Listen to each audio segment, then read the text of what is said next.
Daniel Knight's victory at Milwaukee was a feel-good story, seeing a top contender finally return to his winning ways.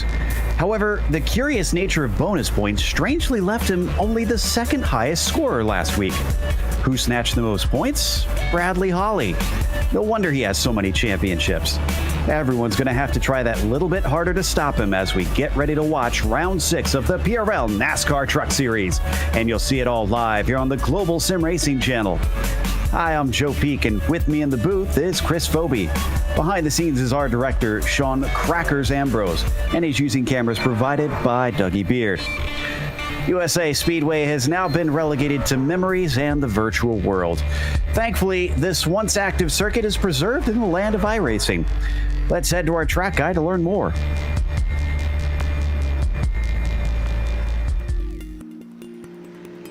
Welcome to Lakeland, Florida. While the actual USA International Speedway is no longer with us in the real world, the track had a distinguished history, albeit short. The modern track we know of opened in 1995. The track saw its final race in 2008 before being torn down in 2012. In those 13 years, though, many regional series across the southeast U.S. and a few national series made stops. ARCA, ASA Late Models, NASCAR Southeast, and Cars Pro Cup all made visits here. The 3/4 mile long track features long straightaways and tighter corners, but those tighter corners are banked at 14 degrees, so you can build up quite a bit of speed here. This is part of the reason this track, the other being proximity to Daytona, was a popular spot for NASCAR Cup, Grand National, and truck teams to make testing stops here before NASCAR's ban on testing. While today a warehouse may encompass parts of where the track used to be, it's forever saved in the virtual world here on iRacing, so strap in for what's sure to be a wild race at USA International Speedway.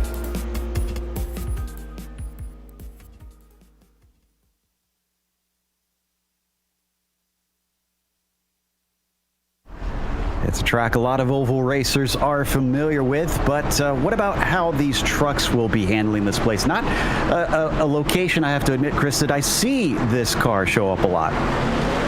Well, this track is interesting because it is a short track, but this track is really fast. These drivers will be coming into those corners at a pretty high rate of speed for the size of the track. And corner entry is really where you make your money here. If you screw up that corner entry, then you might as well just write off the whole lap. So these guys are going to be determined to get to the right positioning going into the corners, and look for a little elbows out short track racing going on here as well, Joe. No doubt about that. It'll be a frantic one. But today's race is brought to you by SimMSA. Simulation Motorsports Affinity provides many consulting services, from completely customizing simulators to managing teams, individual drivers, and complete events.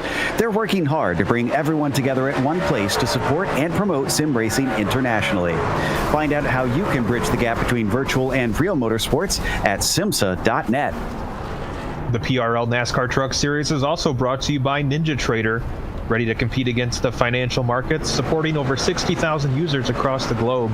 NinjaTrader provides award-winning trading software and brokerage services. NinjaTrader is always free to use for advanced charting, backtesting, and trade simulation. Visit NinjaTrader.com to get started with a risk-free trading simulator and start tracking your performance. Today's broadcast is also proudly sponsored by ButtKicker. ButtKicker products add an incredible immersion and realism to any game. Feel every nuance and truly put yourself in the driver's seat. Check them out at thebutkicker.com. Let's take a look at the championship. And as I mentioned up at the top, Bradley Holly, despite not being able to take the win, extends his point lead.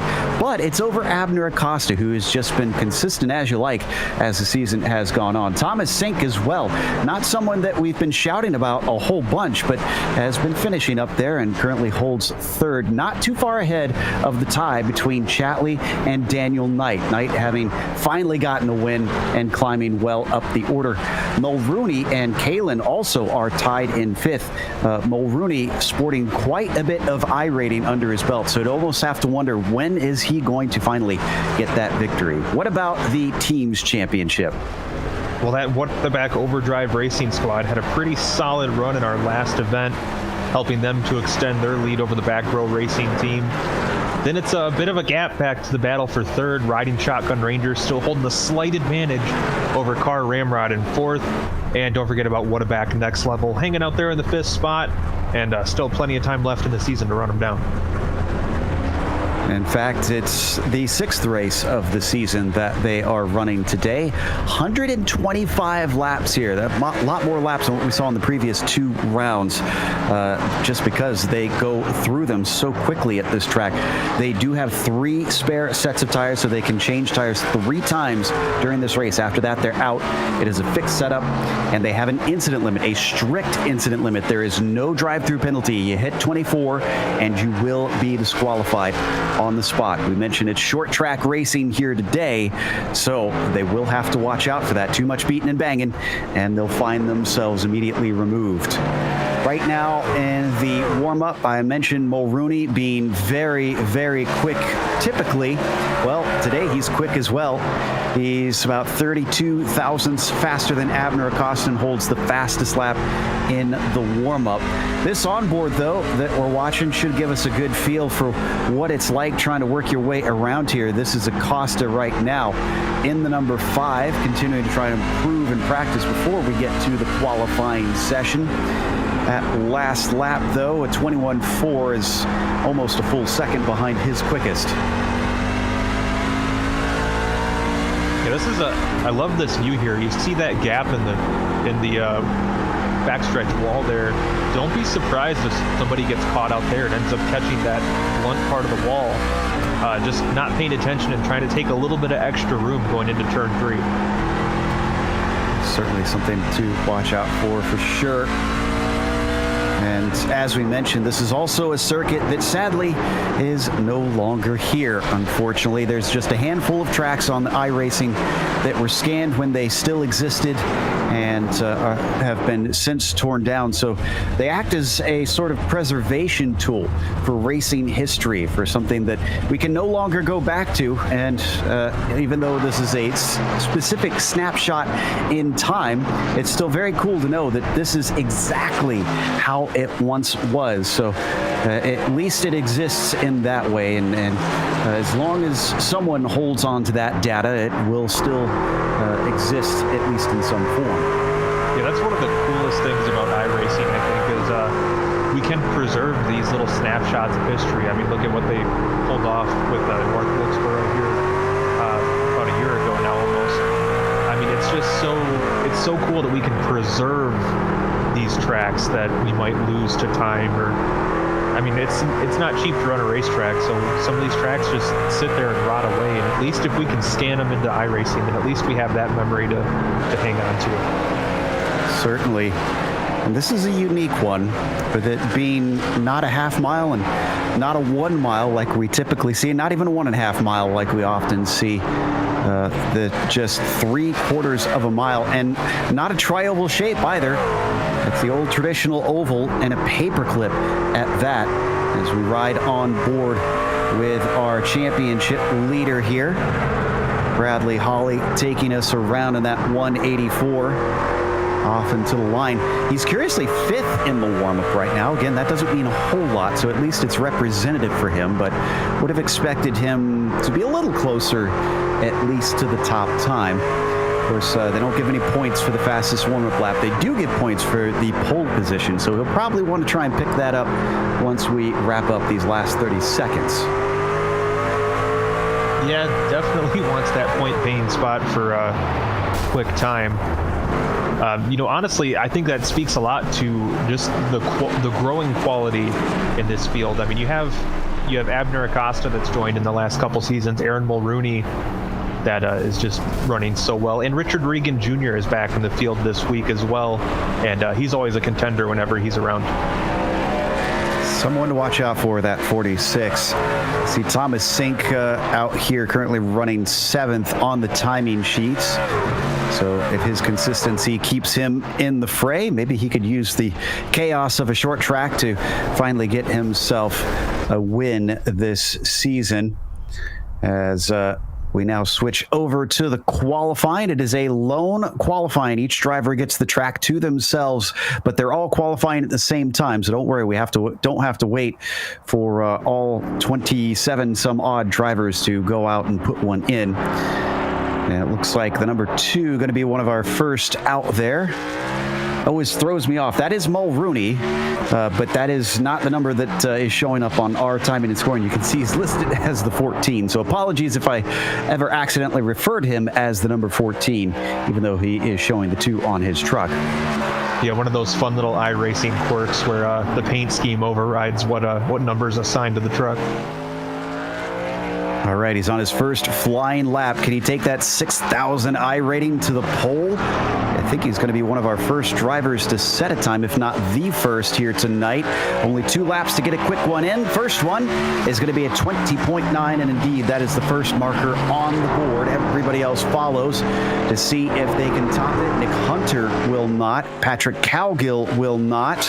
Now we've got Austin Hunter. Still nobody able to go quicker than the 14.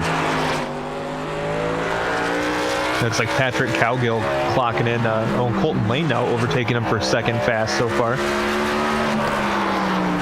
As has sort of become tradition, Bradley Hawley is given a long wait before he gets out on track, and Mulrooney on his second lap goes even quicker, 20.940, 7 1,000ths faster, so only mildly improved. Colton Lane back up into that second spot. His second lap was a 21.021, just less than a 10th shy of the pole position. I'm kind of surprised we didn't see times pick up a little bit more, Joe, with getting later into the day. The sun setting. You think the track cooling off would speed things up a little bit? And it has cooled slightly since I looked earlier in the warm-up. It's 79 degrees Fahrenheit currently on the surface. So yeah, I would think that would tip things up a little bit. Mark Kalin, who sits in 4th, doesn't improve on his second lap. Acosta, in the meantime, also fails to improve. In fact, that was a very slow lap, so he must have had a spin or something there on that second time round.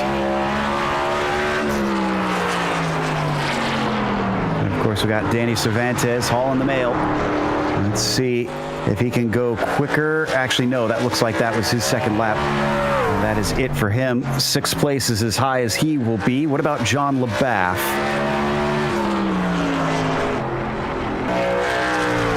It's like 12th for him. Now, you mentioned Richard Regan Jr. He's coming around on his second time. He's gotten up to second place ahead of Colton Lane, half a tenth off our pole sitter. But the second lap doesn't seem to be the one for a lot of our drivers here. Yeah, I wonder if that has to do with just the good wearing off the tires. This is a southern short track, so they're known for more abrasive track surfaces. And I see Bradley Hawley on the circuit getting ready to start his first flying lap. As we watch Brennan Shatley, his second time through, it's going to be a 21.1. There's a driver that improved, and that actually jumps him way up into 6th place. A huge climb up the order for the 59. It seems like ever since that surprise win, Brendan Shatley has just been turning up the wick and really improved the last few weeks since that victory. 21.051, Bradley Hawley into the top 5 on his first go round. Let's watch here on the second time. Takes it all the way out to the outside wall. Takes it down into 3 and 4. Nice and low, almost touching that yellow line. Drifting back out. Is this going to be quicker? Yes, by 3/100ths of a second. That's good enough for 3rd place. Wow, it is incredibly tight. Our top 5, less than a 10th between them right now. I think this is everybody. No, Matthew Aubrey is going to try and get out. Does he have enough time, though? I don't think he does. I think the 95 is going to run out of it before he can get back around, because at 21 seconds, and there he goes. Yep, he's not going to be able to put an official time in, and everybody else out on track has already put their 2 laps down. So whatever Matthew was waiting for, he waited a little too long here, and he'll have to get gridded at the back of the field. Let's go through our starting order here for today. It's going to be Aaron Mulrooney Jr. on the pole, taking that bonus point with Richard Regan Jr. starting in second. Bradley Hawley will be on the inside of row 2 with Colton Lane in fourth. Abner Acosta, P5. He'll be flanked by Mark Kalin in 6th and Brennan Chatley in 7th. Doug Evans starts 8th. Danny Cervantes 9th. And rounding out your top 10, it'll be Brandon Walter. Just outside of the top 10 is going to be Austin Hunter in 11th, followed by Barron Hilton in 12th. Then we're going to see Patrick Cowgill and Adam Zemke in row number 7, followed by John LaBaff and Stacy Hunter in row 8. 17th on the grid is going to be Adam Shane, followed by Terry Marinero in 18th, Nicholas Hunter 19th, and Jose Medina completes the top 20. Dominic Begin did not put a qualifying time in. He'll start 21st. Charles Sumner, 22nd. Jim Westerfield, 23rd.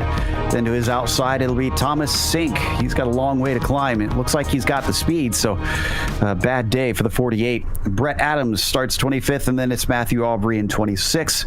Mike Richter in 27th, and Nick Schwartz in 28th.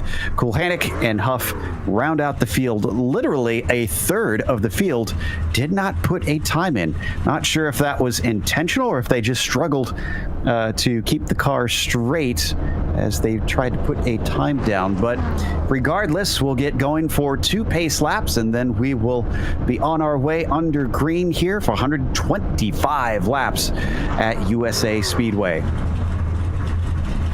You know, Joe, the only thing I can think of with all those drivers that decided not to put a time in is you got to think short tracks are kind of known for being a little bit chaotic. It may behoove them to start at the back of the field and let the chaos sort itself out in the early laps and hopefully still be there in the running at the end. Yeah, that could be. Maybe they're expecting things to fall apart in front of them as our pace truck now peels away, and Mulrooney will have control of the field once he leaves his vision. Question is, can Mulrooney capitalize and finally get himself a victory? He does not have one yet, despite this being his second pole. In fact, he's only had 1 top 5 and 2 top 10s so far this season, which, as we keep reiterating, just does not seem to jive with what his iRating and what his one-lap pace tends to show. Yeah, I think it's definitely more of a circumstantial thing that's kept him out of victory lane. He's been fast week in and week out, but just seems to always encounter those weird issues that some drivers kind of have trouble shaking, like a bit of a jinx hanging over him a little bit. But one way to get rid of that jinx is to head to victory lane, and I think he's definitely going to be a threat to do that today. We'll see how that factors in for him. The Buckeye is overdue for a good result as he follows the truck down the back stretch. This is a track that gets a lot of use in different ways now. Of course, it's also got a dirt version here on iRacing since it no longer exists. So when they released dirt oval racing, the devs decided might as well just slap some dirt on it and have some fun that way.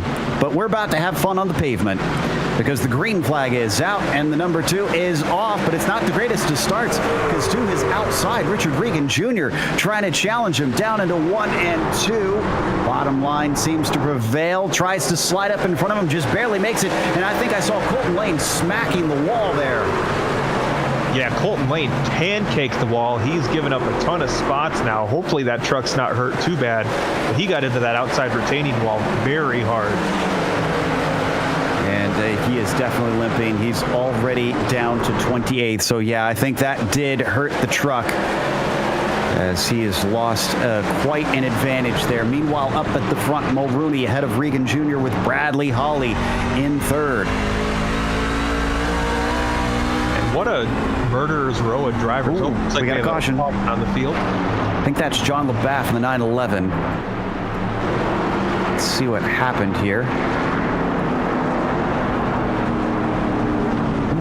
Wow, this is going to be a miraculous escape from the number 31. So that's Cowgill, but this is LaBaff that's going to have the wreck. That's LaBaff up there. This is Cowgill.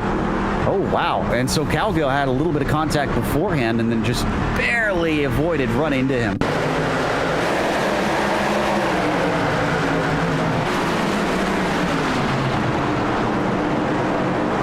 strange set of circumstances, and they go 3 wide and still manage to keep from hitting that car to the outside.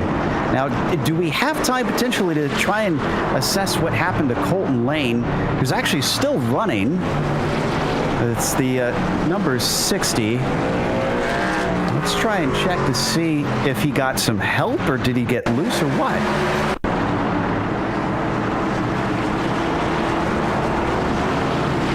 Yeah, I caught it out of the corner of my eye when it happened, Joe. He just walloped the wall, but I am really curious what the circumstances were that led to it. Colton, that red, white, and blue number 60 outside row 2 here. There's no one near him.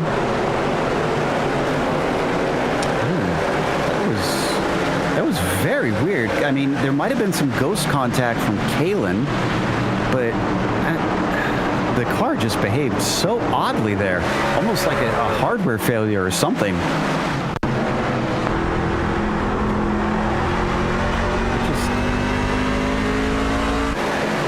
There's got to be some sort of problem going on with his rig. Yeah, something happened there. These trucks don't just violently jerk to the right like that. I mean, as silly as it sounds, it could be a case where real life does affect this. And if you're sitting near your sim rig and for some reason a child or a cat or something jumps on you, then, well, that could explain it. But we'll hopefully get to talk to him and try and figure out what happened. He's since come into the pits and tried to get repairs, and he's already gone a lap down. We're hearing maybe it was netcode here from a source. So, yes, it's actually, it sounds like it's coming right from Colton. So, seems to think that, unfortunately, the internet predicted things wrong and decided that he took a tip that wasn't actually happening. We'll get restarted on lap 8 as they go double file. Not much of a change, though. Mulrooney ahead of Regan Jr. with Bradley Hawley in 3rd. And I think we should be seeing Acosta pop up to 4th here, but he's hanging back quite a bit. Yeah, it is a very far back start for Acosta. He's not trying to game that start. You're not allowed to do that. Yeah, he pulls up there. So we're green, and we are off. Ooh, immediately cutting to the bottom. Regan does not trust Bradley Hawley. Tries to cover him off through 1 and 2. First battle we've got amongst the front runners is the 59 and the 25. That's Cervantes on the inside of Chatley. As you watch them swing through 3 and 4. This is a track where you can race too wide, but that truck on the outside, you don't want to be there very long. It looks like we have another caution. Oh, it's Marinaro on his lid. How did this happen? I think he's going to make contact here with Sink in the 48. Ooh, and there's a number of drivers that are going to get involved. I think Sink gets a real bad piece of it, too. There you see it. Both of them take a big tumble. That's the 95 as well. That's Aubrey, I believe. Oh! Wow. I mean, we say there's no way to go often, but there was nowhere to go on that one. Yeah, typically when a truck is flying at your head, usually that means it's going to be game over. Wow, 2 quick cautions that we've got then. We said it's going to be like short track racing, and so far it is coming true. See, the 35 of Westerfield's also going to come down pit lane. Aubrey naturally taking some repairs. In fact, I think the 95 had to pit. I wouldn't be surprised if he blew an engine from what happened out there. And this is good news, though, for Colton Lane. I think he's getting the lucky dog. So the 60 might get back into this, depending on if those repairs are good enough to give him pace. That's going to be a pretty solid if there, Joe.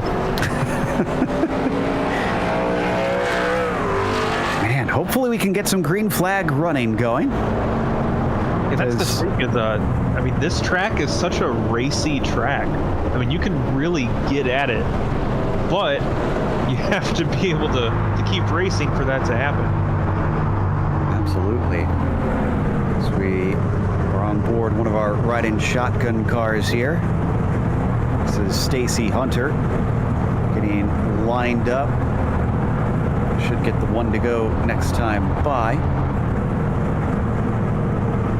30 trucks started this race. We might be down a few after that one. I see Marinero and Aubrey still taking repairs.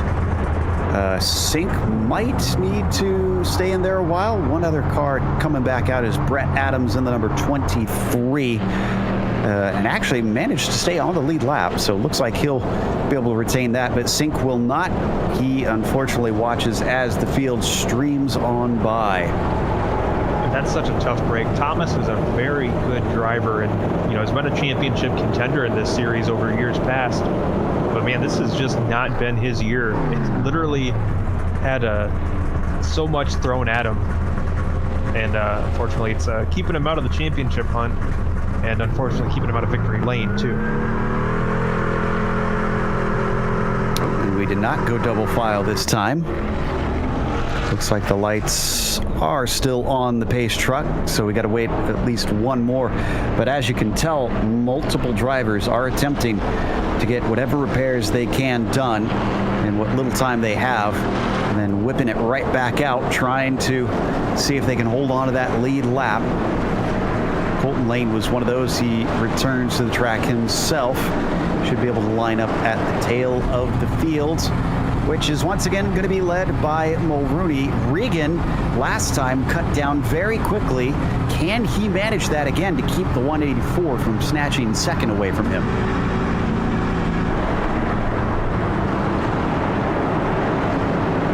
So we wait for the two of Mulrooney to take the lead here. Pace truck is in. Waiting patiently. And there he goes. Green flag is out. Ooh, a very good jump for Regan Jr. once again. He's got to stay to the outside, but it's not because of Holly. It's because he was trying to attack on the number 2. Eventually has to give up. Slips into line between them. Mostly single file up at the top. First battle is once again the 41 and the 25.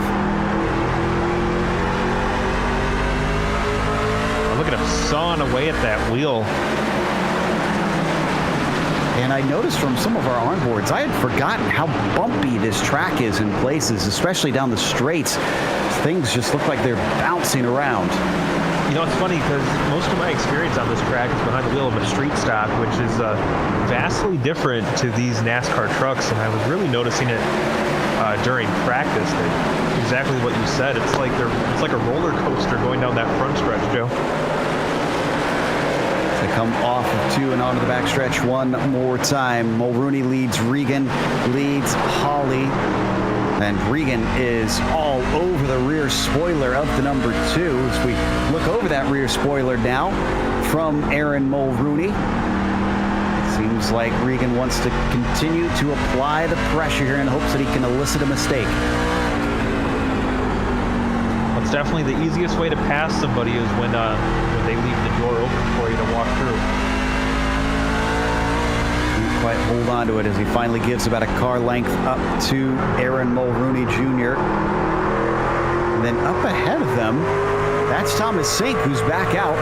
But he's 2 laps down and being caught very quickly. Yeah, you got to think after everything that truck's been through, it is definitely not racing at full song right now. Doesn't look like it. He knows it. He's going to hang to the outside. Now, there's a lot of trucks here, so he can't exactly make his machine disappear. But the best he can do is try and stay out of the way and be predictable, which it looks like that's exactly what the 48 is doing.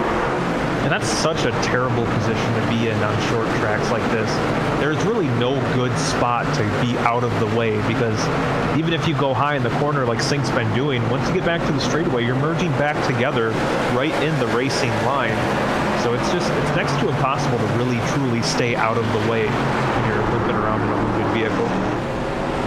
My goodness, even after dropping off for a moment, Regan once again closes it down. And they're stretching away from Bradley Hawley slightly. As Richard ebbs and flows trying to stick with that number 2, trying to see if he can sneak the lead away.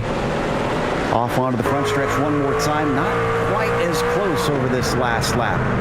A little slower as well. 21.360 for Regan compared to the 21.323 of Mulrooney.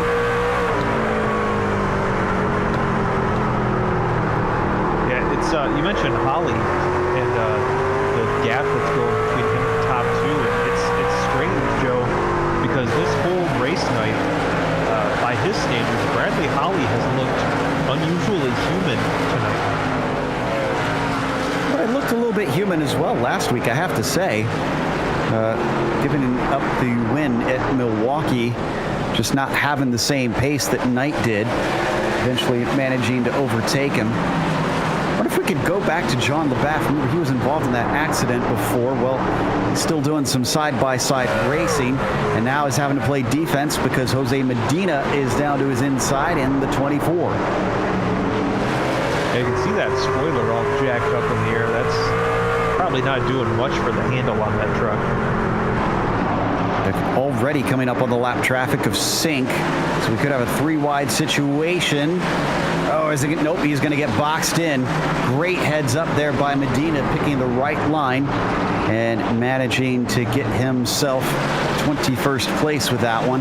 Just behind them is Colton Lane, trying to work his way back forward.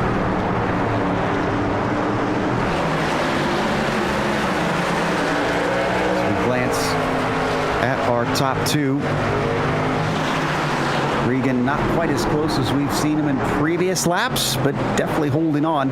Notice that the 2 behind him also staying close and similarly jumping away from the rest of the field. That's Acosta and Hawley, who we ride on board with Abner currently. The Level Motorsports driver certainly would like to try and beat Bradley here today, I'm sure.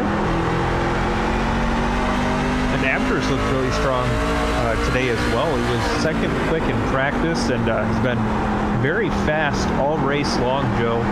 And something about those road racers, they just seem to excel at short track racing, as we have yet another caution on the track. I see Mark Kalin up in the wall. I think it involved him. Yes, indeed it did. And it's going to be with Doug Evans.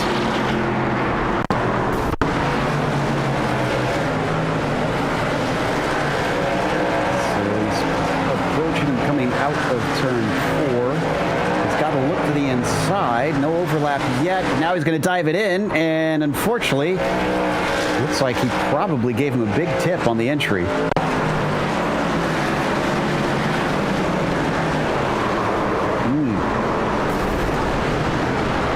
So Kalin gets sent around and into the wall.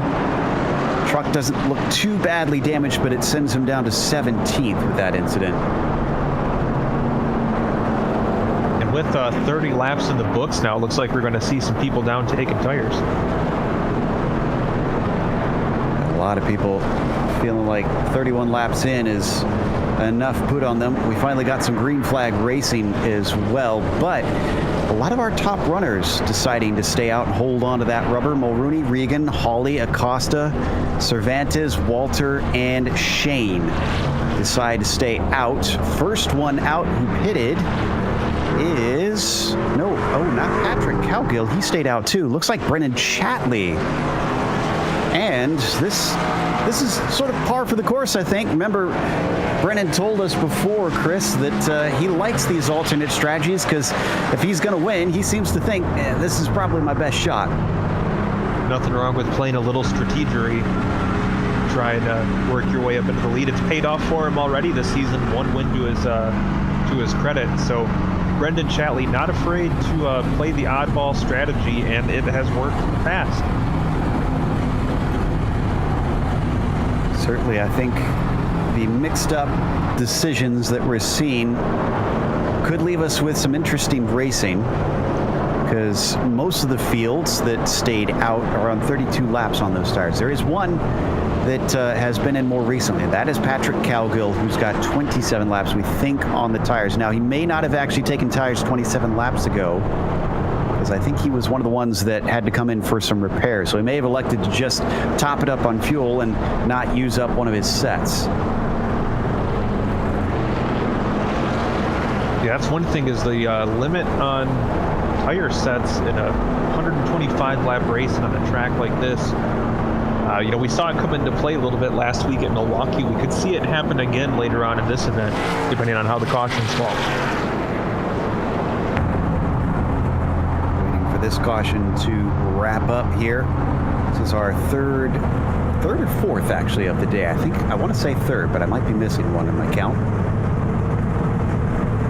Shane, who are on board with, is the last of the drivers who has not stopped. Well, actually, no, I take that back. Cowgill would be technically. So that'll give us a good insight watching them potentially on this restart to see if guys like Chatley, Austin Hunter, Doug Evans are going to just swallow them up. Will this be too difficult? Is it not enough laps to make a difference between them? Well, we're definitely going to find out sooner than later. Okay, we're doubled up one more time. We wait for the pace truck to leave and let our drivers go. Down into turn 3 and 4. Once again, Mulrooney is going to have control. Waiting for it. Ooh, and he's off quick this time. That actually caught Regan napping. Looks like he almost got some wheel spin as well, but he once again knows what the deal is, and Bradley Hawley's not going to get a chance to get a nose to the inside. Well, he caught just about everybody napping on that one, Joe. He jumped out to probably the biggest lead he's had all day, and it was off a restart. As they come around to complete the first lap back on green, it's still Mulrooney, Regan, and Hawley. Acosta holding on to fourth. Now, though, Danny Cervantes up to P5 after starting in ninth, and we already have another caution. Trying to figure out, this looks like the 109, I believe. That would be Nick Hunter. Yeah, unfortunately, I think this might have been a bit of a premature caution, because most of the drama was avoided. You're going to see down here in the 1 and 2, he gets turned, he catches it, not before everybody has to check up and scatter. Let's see.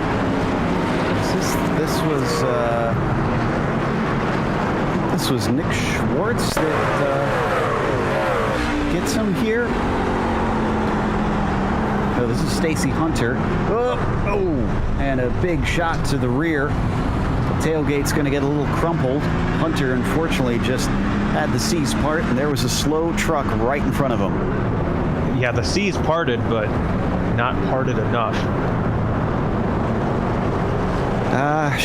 Could we all but be Moses, I guess? As another quick caution will bring us to a break here on the Global Sim Racing channel. We'll come back with more racing action for round 6 of the PRL NASCAR Truck Series. Don't go away.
Welcome back to USA International Speedway. It's been a bit of a rough start here for round 6 of the PRL NASCAR Truck Series, but Mulrooney Jr. has not given up the lead yet and has led the entire race thus far, though much of it has been under caution, unfortunately.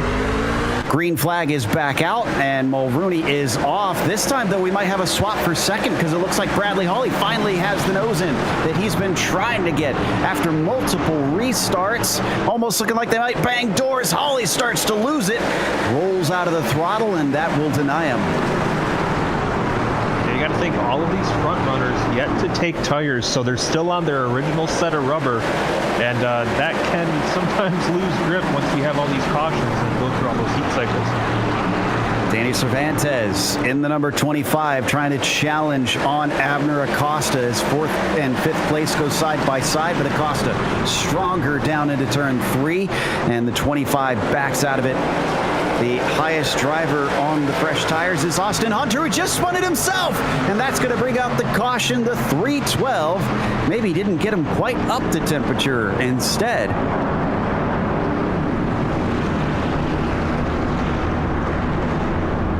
So we're going to jump into the replay here, Joe, and take a look at what exactly happened. And looks like he got loose off the corner, maybe tried to check up a little bit, and met Mr. Inside retaining wall. Didn't touch a thing. That was all on him, unfortunately.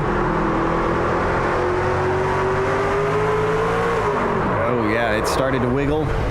And then, thankfully, he didn't smack the outside wall, and that inside hit was pretty light. So he just gets rolling and suffers some embarrassment, maybe some scraped paint.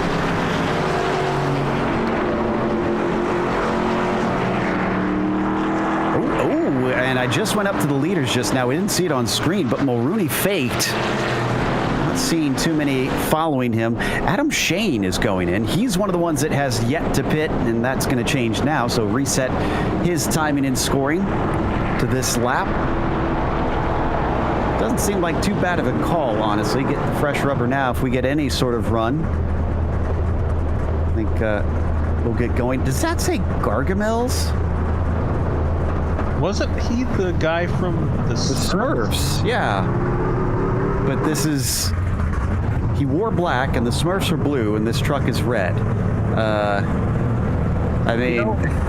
I think after reading that, I still think the weirdest part is that we both instantly knew that Gargamel was the antagonist from the Smurfs. Well, that's why it caught my attention first. I was like, why does it say Gargamel? I'm pretty darn certain that's the Smurfs villain. Okay, so questions to be answered later, I think. As Adam Shane has certainly flummoxed us on that one. Still waiting for them to go double file, though. Drivers who have yet to stop at any point during this race: Mulrooney, Regan, Hawley, Acosta, Cervantes, and Walter. Everybody else has been down pit lane at least once. Now, not all of them have necessarily taken tires, because we believe that Patrick Calgill, who pitted on lap 5, has not yet taken rubber. At least I wouldn't think that he would have put tires on at that pit stop.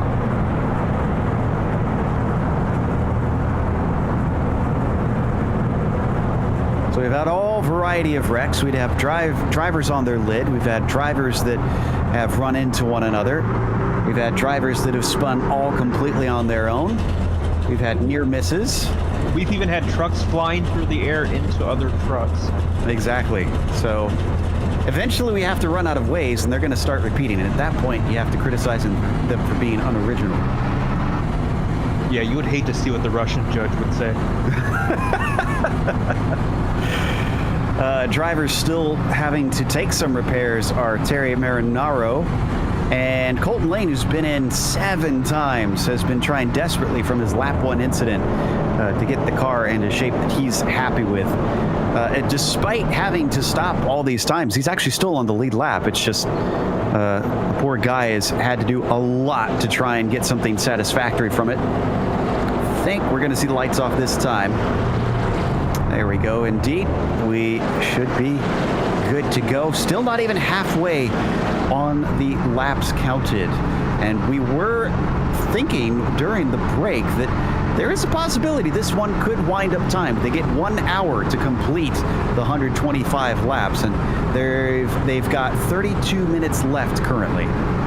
You know, I think the pace truck might be pretty close to locking up most laps led. And I know you jest, but those bonus points are important because that's part of what got Bradley Holly more points, even though he finished second last round. Mulrooney Jr. is off quickly, and once again being caught out.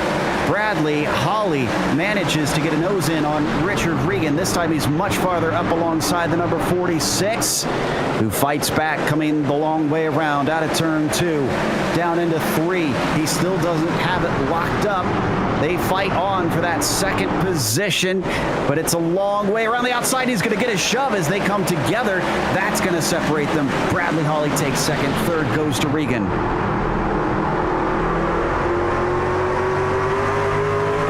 Watching from Abner Acosta's view, number 5 got to see all of that right from his cockpit. I'm sure he's thanking his lucky stars they didn't wreck in front of him. That definitely had major bad news potential. So if we jump back a little bit, we got quite a battle happening between Hilton, Richter, and Bajin. In fact, Bajin seems to be the one who's lost out on it in the number 66. You can see him on the bottom side there, falling behind with 2 that I mentioned. Finally finds a way to get back in the line just ahead of Westerfield.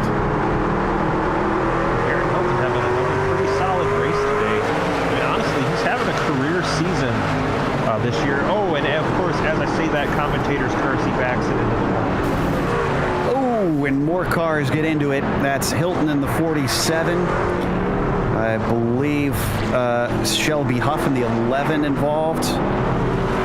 And then the 88, Charles Sumner, 98, excuse me, involved as well. I'll tell you what, Joe, this may be the last time I give somebody a compliment tonight.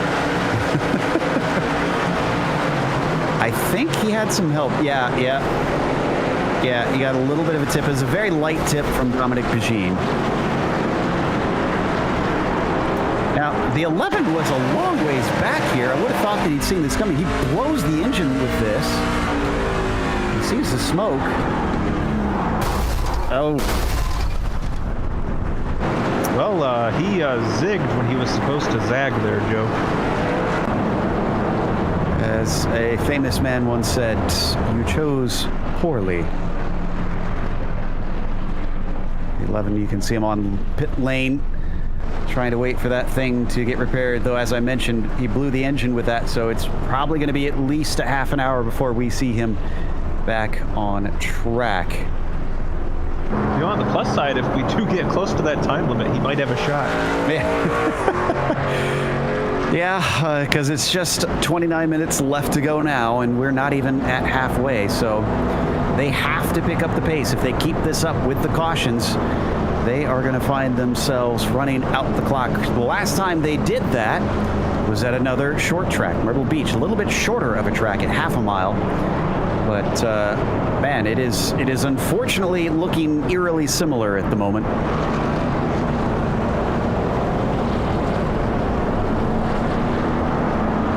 The drivers after that one were not happy and certainly managed to clean up their act afterwards. Had a great race at Texas, and then a pretty good race at Milwaukee, a fantastic race at Milwaukee, if we're honest, a very exciting one. Things have suddenly slowed down once again. We saw a lot of penalties too come out of Myrtle Beach. 9 cars received penalties. 2 of them were a suspension, a one-race suspension. The rest were EOL penalties. And then since then, it kind of went back to normal. Very clean racing, very few penalties from the stewards. I fear that they're going to have to get out their ruler and hit some wrists after this. Yeah, this looks like next week's race at Daytona is going to be a little penalty heavy. I mean, I guess if you're going to get an end-of-line penalty, Daytona is probably the place where you want it, right? That is very true, and it might actually help some of these guys.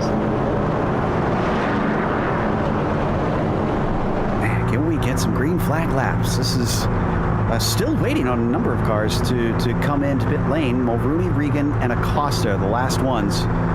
Almost wonder if at this point they're banking on it being a timed race and thinking they could go to the finish on one tank of fuel. Yeah, it's true. And all these caution laps are only going to help that. Although they are limited on fuel, there is no rule that says they must take a pit stop. If they can make it to the finish, they are allowed to do so. We have seen that in the past, both from the Formula 3 series and here. Or excuse me, Indy Pro Series. It hasn't been Formula 3 in a while. As the green flag comes out and Mulrooney is away. Regan holds on to that second place, maybe. No, down to the inside. Abner Acosta has gotten there, and the number 5 can't get the shot off the corner. He falls back. Does he try and chuck it in down into 3? Yes, he does. He takes the apex away from the number 46. Still, Regan's going to fight back. This time he's going to be fully ahead. Behind them, the battle for 4th place is hot. That's between Chatley and Evans. And Dominic Beijing up there in the mix as well, Joe. This is a pretty underrated but very solid group of drivers that are battling for this position right now. And unfortunately, it looks like Evan's going to get hung out to dry on the outside. What did we say about Chatley with that early stop? He is up to 4th now. Remember, he qualified in 7th. As down around the outside, 41 of Evans finally gives it up to Dominic Beijing. Well, Joe, I can think of a whole slew of compliments I'd like to pay to Brendan Chatley right now, but based on how it went with Baron Hilton a couple steps ago, I don't know if I want to dare say anything nice. Top 3 breaking away a little bit. So despite the older tires, seems like they're handling just fine. Well, Rooney, Regan, and Acosta have a gap of about half a second over Chatley. Yeah, I'm really impressed with how well these 3 have held up. I mean, all 3 of them tremendous drivers in general, but they're definitely keeping the tires underneath them. A lot of our drivers who did not qualify have climbed their way through. Beijing's one of them, 21st to 5th. Westerfield from 23rd to 7th, 27th to 8th for Richter. Schwartz, 28th to 9th. Otherwise, our biggest climber might just be Jose Medina in 11th. He came up from 20th currently. We passed the halfway mark, starting to get some good, clean racing here. We're watching from Abner Acosta's perspective. Abner still looking for a victory here. You know, I need to check. Do we have a road course on the schedule this season? I think they already did Road America, didn't they, early on? Yeah. Yep, we had Road America a few weeks back. Which is where I would have expected Abner to really be the one stomping the field. But he has not had a victory yet. He follows right in the tire tracks of Regan and Mulrooney. The gap behind them stays put. That actually might grow because it's side by side between Chatley and Dominic. And Chatley decides the better of it. He backs out.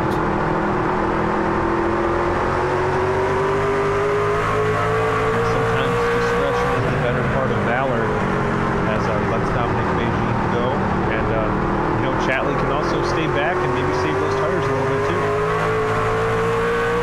Indeed. I wonder if we'll see some of them try for that. Surprised that we're seeing those top 3 runaways as great as they are. We're going to look back at what happened to Hawley after he finally took his pit stop, lost a lot of positions. He's down in 12th currently and working to try to overtake Medina. That's the 24 on his low side. He's trying to take the long way around to make the pass happen, but so far... And a wreck behind them. That's Austin Hunter, and he's going to get a hit from Mark Kalin, who for the second time this race is unfortunately involved. Kalin has just been in the center, or at least adjacent to every incident so far tonight. I think Austin Hunter's going to get some help if we watch this replay. Cervantes in the 25, from what I can tell. Gave him a little bit of a touch. There it is. Yeah, may have been a smidge more than a little. Oh, and more drivers pitting. Yeah, Mulrooney's in. This will, for the first time, give the lead to someone other than Aaron. Richard Regan stays out and is the only one to stay out this time. Everybody else now has been into the pits at least once. So you see the number 2 going to return after he takes his 4 tires and gets going. This also promotes Doug Evans up into 2nd place, and Bradley Hawley is up to 3rd. Now, the thing I'm most curious about is watching that 46 of Regan and how he's going to handle with tires that are that much older than everyone else. Good news for him, Doug Evans has 40 laps on his tires, so Doug's are actually pretty old as well by this point. Bradley Hawley, though, 16 laps on his tires. Jose Medina, 41. 16 for Cervantes, 16 for Walter. So it's going to be something of a mixed bag here up at the front. The first one to have pitted to be back out on tires from this stint is Aaron Mulrooney Jr.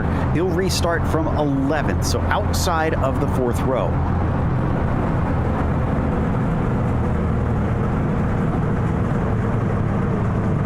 Probably the best hope right now for the lead hopes of Regan is that maybe Doug Evans can keep Bradley Hawley busy for a little while, allow him to build up a bit of a gap. But who knows, with that huge discrepancy in tire usage, I'm just curious to see how this is all going to play out once we get back underway. Well, and that last restart, too, we had quite a few trucks that were on different strategies.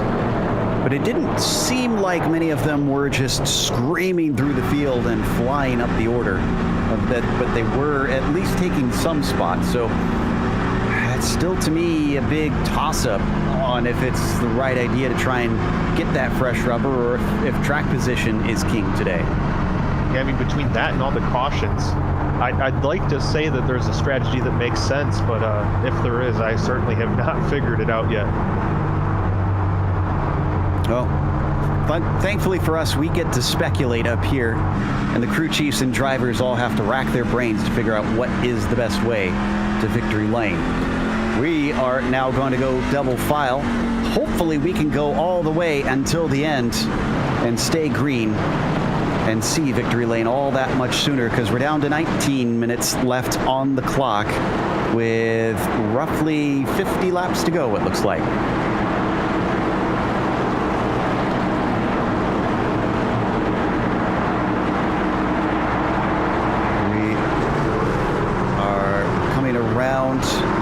Turn 3 and 4. Regan, who gets the lead for the first time, is going to get a good shot. Unfortunately, Bradley Hawley immediately gets by Doug Evans. So the 46 probably already looking in his mirrors. In fact, it's not looking good for Evans. The 41 has already lost out to Cervantes as well. Yeah, there's people with even fresher tires that are going to be down here shortly. Hawley's wasting no time. There you can see the 41 being approached as we are on board with him. Dominic Begine, the one poking his nose in, but now we switch over to Hawley as he gets right up underneath the rear bumper of Richard Regan Jr. How aggressive is he going to be? How aggressive is Regan going to be as well? Is he going to defend hard right up on top of that bumper? Thinks about looking low, but the 184 thinks otherwise after that. Gets back into the tire tracks of the 46. Thought he was going to take a peek off of turn 4 there, Joe. He falls back in line, and you got to think maybe he's just following along, trying to push the 46, and hopes that he uses up those already old tires even faster. Maybe he's trying to take care of his stuff in case we do get a green flag run here. 50 laps is a long way, and the tires can get chewed up behind them. I think Cervantes has company. Begine once again looking to go side by side. The Iron Maiden gets the wheel in, doesn't complete the job. Now Begine takes it down into 3 and 4. A shallower but shorter line will pay off. He takes third away, and looky here, Mulrooney in the number 2, already up into 4th place, making easy work out of the 25. Dominic Beijing now driving like he's only got 2 minutes to midnight, trying to run down your top 2.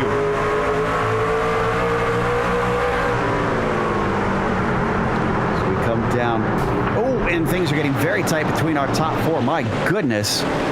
That's Mulrooney bumping the back of Beijing, who also almost got into the 184. Things are accordioning together, and I have a feeling this is because of the tires. Here we go, a shot from the 184. Regan doesn't defend. He's going to leave the door open as they go 2 by 2, and the caution came out. Who was ahead when it flew? It was Regan. Oh, wow. I think Medina is one of those involved in the incident. They had a big hit. Richter also, unfortunately, going to get collected.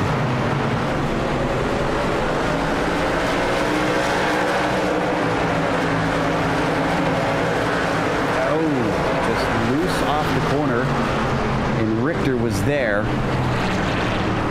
I did hear in the chat Medina taking responsibility for the incident as well. Unfortunate, and that is going to slow us down one more time with 15 minutes left to go on the clock. We did get a good green flag run that time, and hopefully some valuable information for our drivers, Chris, because you have to think when you have this many short little spurts, most of them probably aren't going to know what the truck's going to do over a long run. Yeah, I mean, look at Richard Regan. He's going on 83 laps on this first run. He still hasn't headed down pit lane yet. How long can he continue to do that? Richter is, in the meantime, down on the lane and trying to take repairs. Got a lucky dog as well. That looks to be Thomas Sink, and that will actually put him back on the lead lap. So the 48 is in it once again, and he's got a number of laps to try and climb his way back up and make a better race out of this.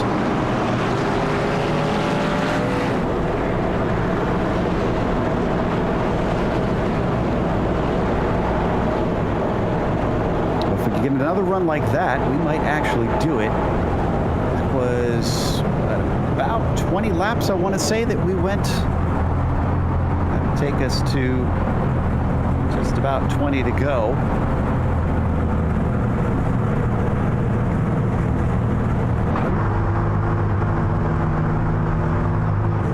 We're about 40 laps from the end. If I use my fingers and toes accurately to count that out. How many do you have? Does Michigan have something in the water? Well, you've heard about Flint. Yeah, I was, as soon as I said that, I was like, well, I set that one up.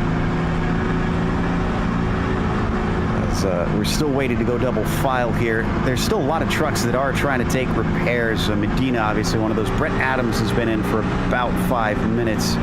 Kulhanek has stopped in. Now, he wasn't involved in this last one, so I'm not sure why the 89 is in pit lane. Marinero probably done for the day. The 88 has been in there for 41 minutes. The only driver we do have confirmed to be done for sure is Matthew Aubry in the 95. So 29 trucks still theoretically could take part in the race, but more accurately on track, we're down to about 25.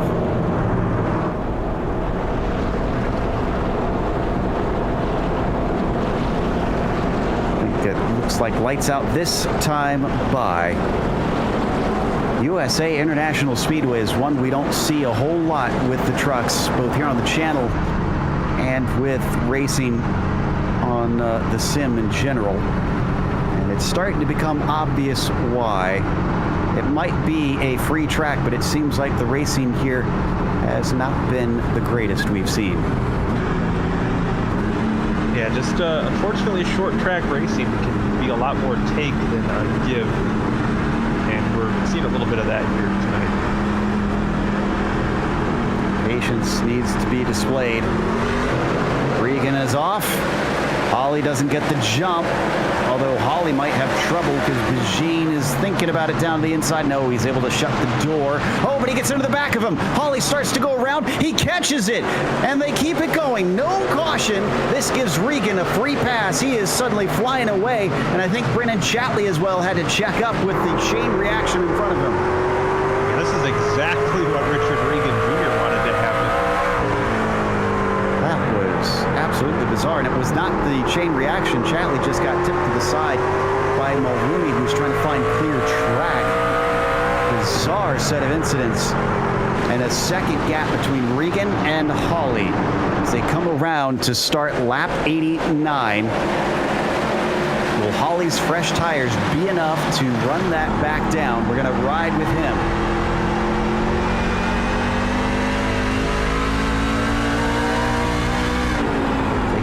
Right up to that outside wall that you were talking about, Chris, and not afraid of clipping it on the entry. Yeah, I mean, Holly is using, a little bit of a scrape there from Regan. Holly just using every inch of track that he has available, trying to run down Regan. They're not shy, that is for sure. So while first has gotten away somewhat, Holly still has Bijin, Acosta, and Mulrooney for company behind him. In fact, speaking of which, Acosta on the challenge with Bijin. There you can see them side by side coming down to 1 and 2. They'll carry on down the back stretch in the popcorn position. It is Mulrooney, and before they can finish it, we got another caution. Trying to figure out who this is, though.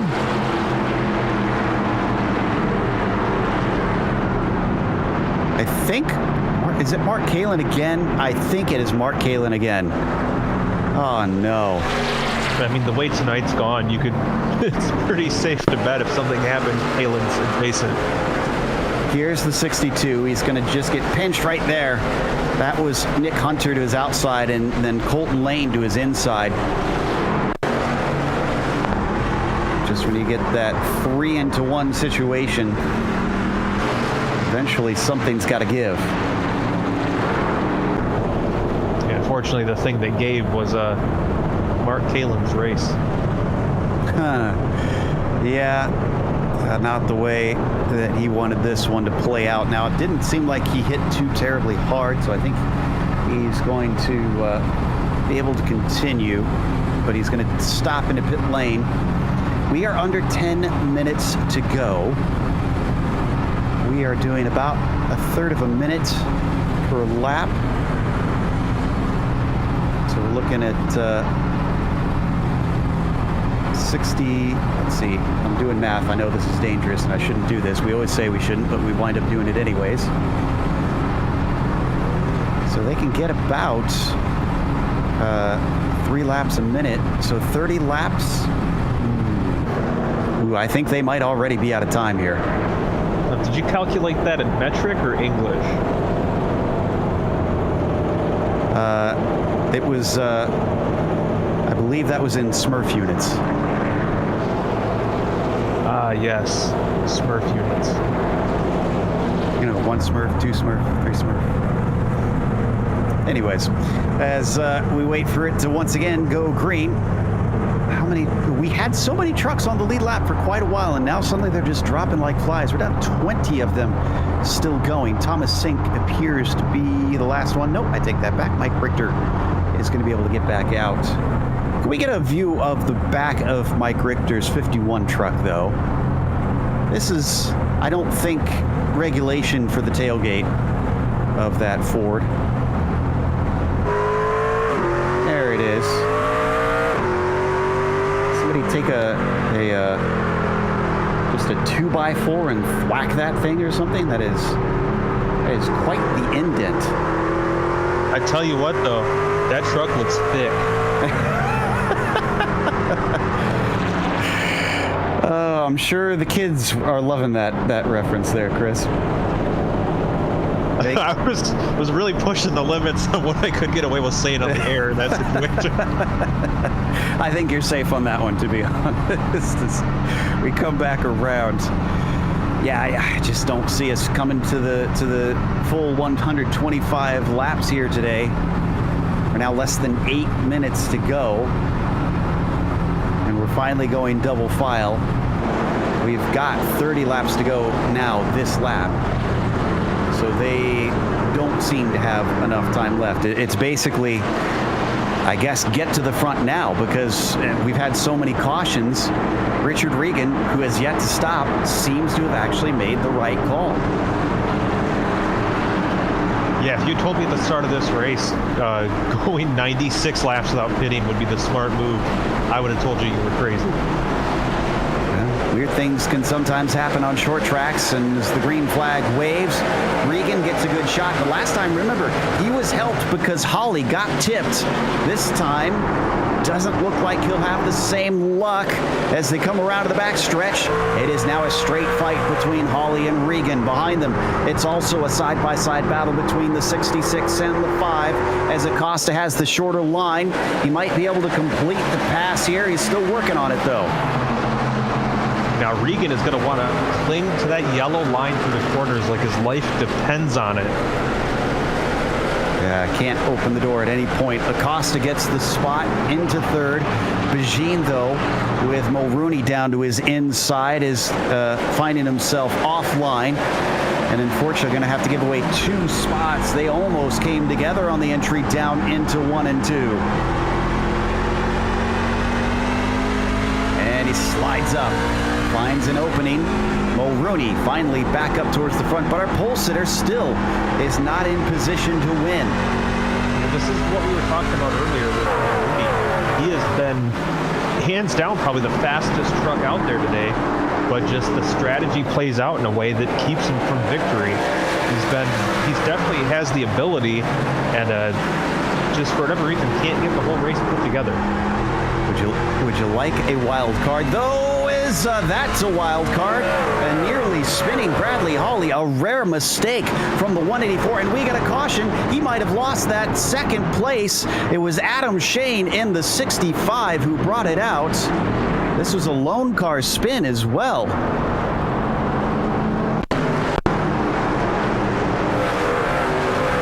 Let's see it get loose off O's. Acosta claimed second.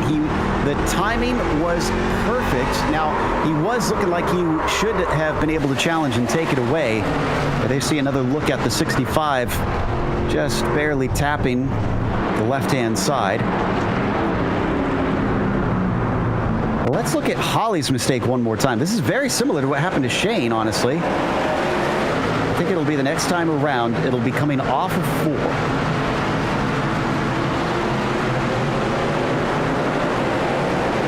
Couldn't have asked for better luck there for Abner Acosta.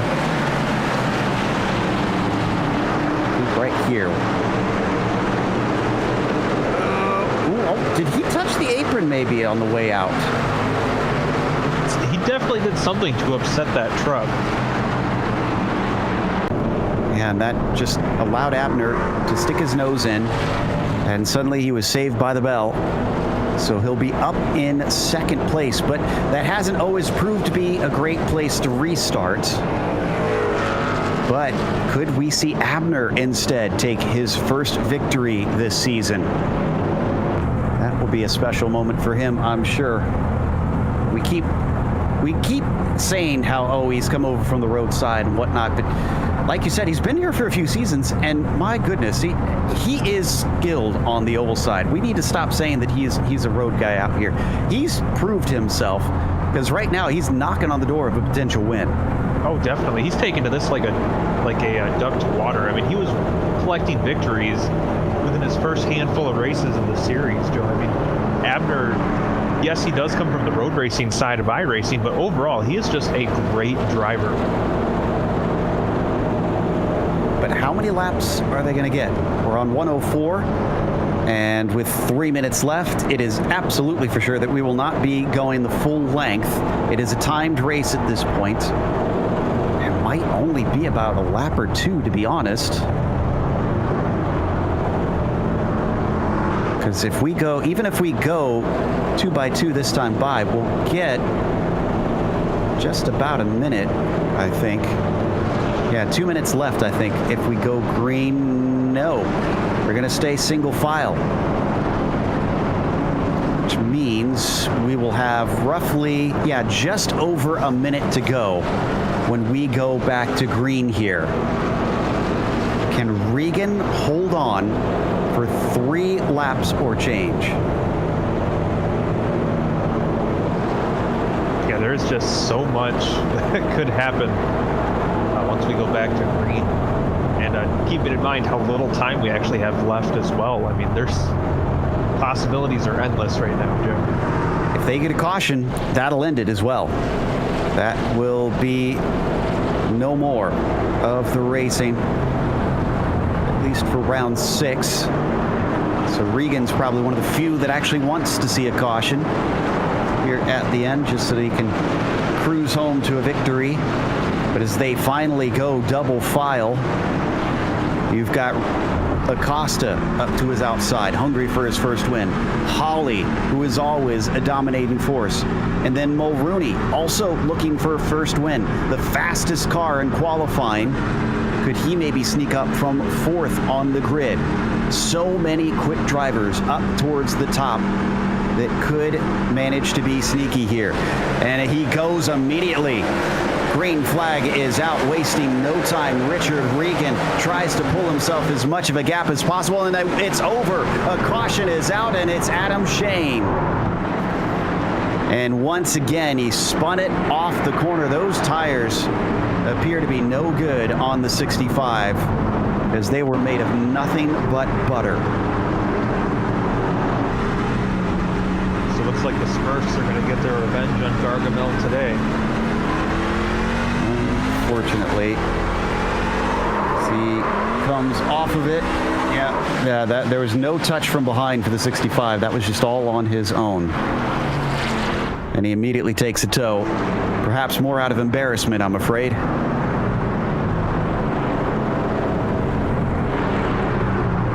Regan timed it well, and it looked like he was going to have a great gap to those behind him to keep from having to fend off Acosta, who still is in 2nd place after that restart. The caution came out when he still had a nose ahead of Holly. The clock now ticks to 0, and we get to play the guessing game of, is this the white flag, or do we go around again?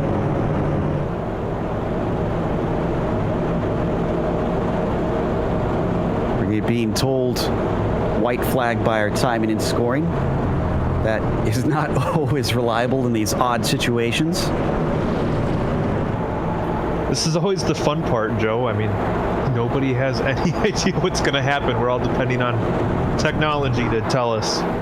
I feel pretty certain that this is going to be the end of it, though. And there's the checkered flag. Richard Regan Jr. is going to be your winner here today at USA International Speedway. Acosta with a valuable 2nd place. Holly still getting points, taking home a 3rd. And how about Mulrooney Jr. coming back from the mid-pack and managing to get into the top 5. But we're going to take a quick break here on the Global Sim Racing channel. We'll come back with the unofficial results as well as driver interviews, so stick around.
welcome back to USA International Speedway. Round 6 of the PRL NASCAR Truck Series was won by Richard Regan Jr. today, hopping in for the trucks and showing he's still got it and can challenge Acosta. But part of that was because he was the only one that did not pit at any time during that race. Acosta wound up in second behind him with Bradley Hawley finishing in third. Aaron Mulrooney Jr.